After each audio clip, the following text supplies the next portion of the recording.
Aujourd'hui à Shenzhen, on ira se prendre quelques coups de soleil du côté de la voile. On ira voir si nos footeuses sont capables d'aller décrocher la médaille de bronze. Et on terminera en parlant musique. C'est l'épisode 10 du Journal des Bleus.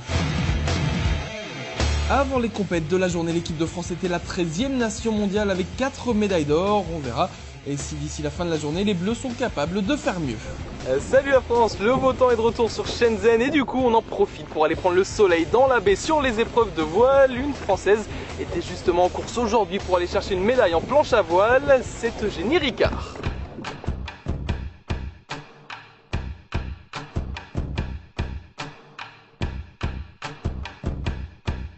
Eugénie Ricard a 25 ans. Elle vient de Montpellier et fait de la planche à voile. Et après plusieurs jours de régate, elle pointe à la 5e place du classement. Donc c'est la dernière manche aujourd'hui, là c'est la finale, donc ce qu'on appelle la medal race qui compte double. Donc moi pour l'instant je suis 5e, j'ai rien à perdre, donc je vais tenter le hold-up comme on dit pour essayer d'accrocher le podium. Opposée notamment à une chinoise et à une polonaise, c'est la lutte tactique qui va faire la différence. Mais dans l'œil du novice, c'est le grand spectacle qui remporte tout.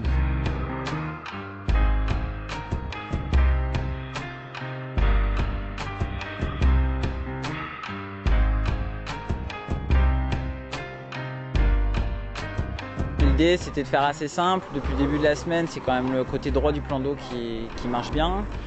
Donc c'est ce qu'elle a essayé de faire. Elle s'est placée toujours pour être en pointe et à l'attaque par le côté droit.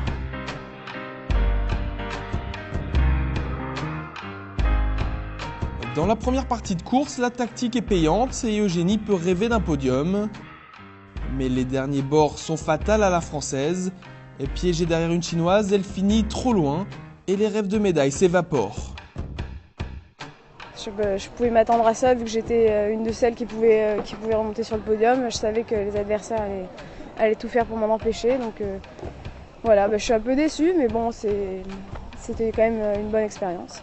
Après ici, c'était un peu une opération commando pour nous.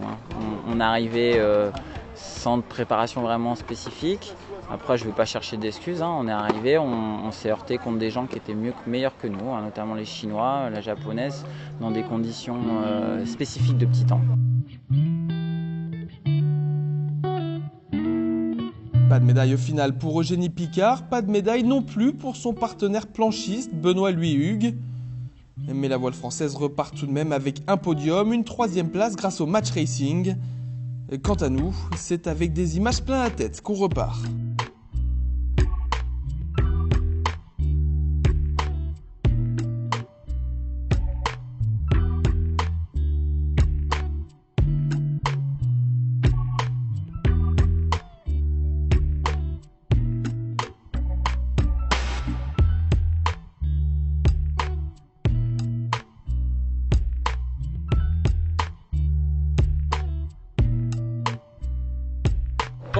Là, un petit peu plus au sec, nos footballeuses françaises disputaient le match pour la 3e place face au Brésil. La médaille de bronze est donc en jeu et Tommy Humbert est sur place.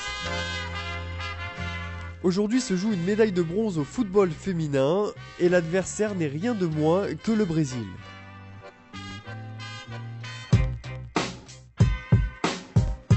On va y aller la chercher cette breloque. Il y a 90 minutes pour aller chercher une médaille, donc c'est possible, c'est notre finale. On a largement les armes pour faire cet exploit. Je suis fier de votre coach. Allez les filles, c'est le dernier match, il reste 90 minutes, on l'a fait, on va le refaire. Et là on n'a pas le droit de partir en pleurant. J'ai pas envie de pleurer à la fin du match, et vous non plus, vous avez pas envie de pleurer. Alors on y va. Pour la France, c'est vive.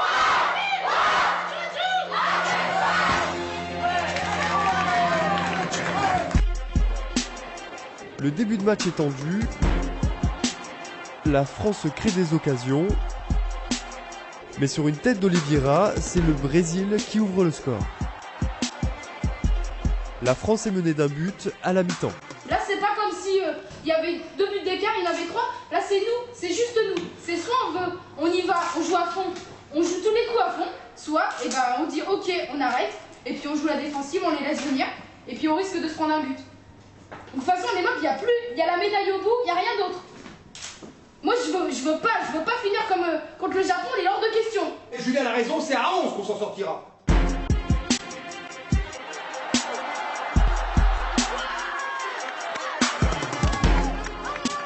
La deuxième mi-temps ressemble à la première, de l'engagement côté français, mais du réalisme côté brésilien qui inscrit le second but.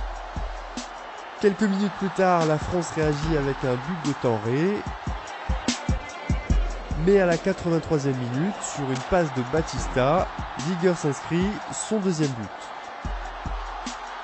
La France tente, mais encore une fois, c'est le Brésil qui a le dernier mot. Vigor s'inscrit son troisième but, rien que ça.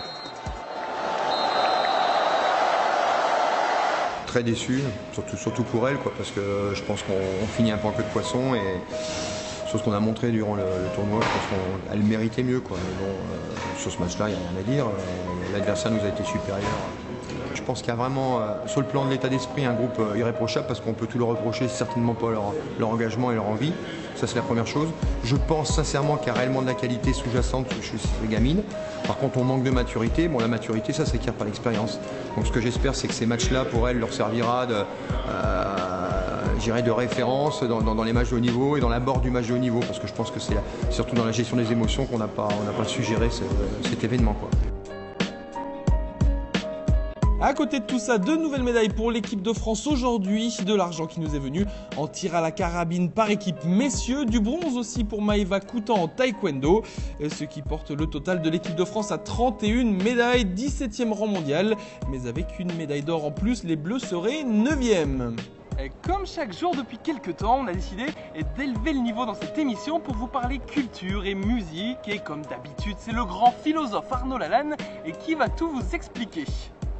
Enfin, grand philosophe, on dit ça pour sa maman, hein, parce que nous on le connaît le loustic.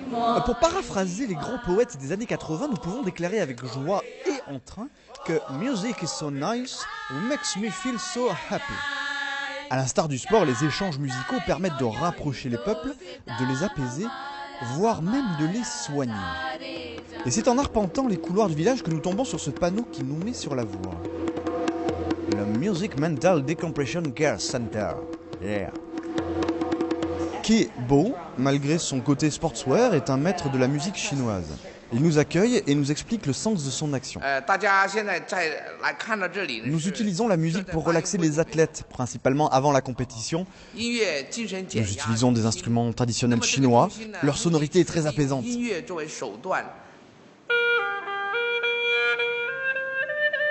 c'est vrai qu'une certaine harmonie se dégage de ces instruments. Pauvres occidentaux que nous sommes, nous nous imaginons tout de suite dans un restaurant à la déco kitschissime, en train de déguster des nouilles vapeur ou dans une publicité pour un désodorisant bon marché.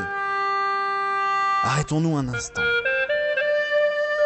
Faisons un véritable effort de concentration et imaginons des prairies verdoyantes, des vallées minérales immenses, desquelles jaillirait une onde pure et claire. Vous y êtes, vous êtes relaxé, vous vous sentez à l'écoute de ce vent frais qui nous dit que le dernier Xara Picasso Shanghai est seulement à 14 800 € avec ses nouveaux équipements. Sinon, il y a une autre catégorie de soins par la musique, c'est le bon vieux djembé de fin de soirée qui défoule. Un joueur de djembé sans dreadlocks, sans cigarette qui fait rire, qui s'arrête quand on lui dit de s'arrêter, et surtout, qui sait jouer du djembé. Moi je vote pour, hein. Globalement, les athlètes étrangers ont une préférence pour la musique traditionnelle chinoise, parce que le son est vraiment différent de ce qu'ils peuvent écouter en Occident. En ce qui me concerne, entre l'instrument qui détend et celui qui défoule, moi j'ai fait mon choix. Voilà, c'est tout pour cette émission tournée sous le soleil de nos amis de la voile. Je vous donne donc rendez-vous demain pour un nouveau Journal des Bleus. Et c'est une bleue qui nous le dit. À demain, ciao ciao.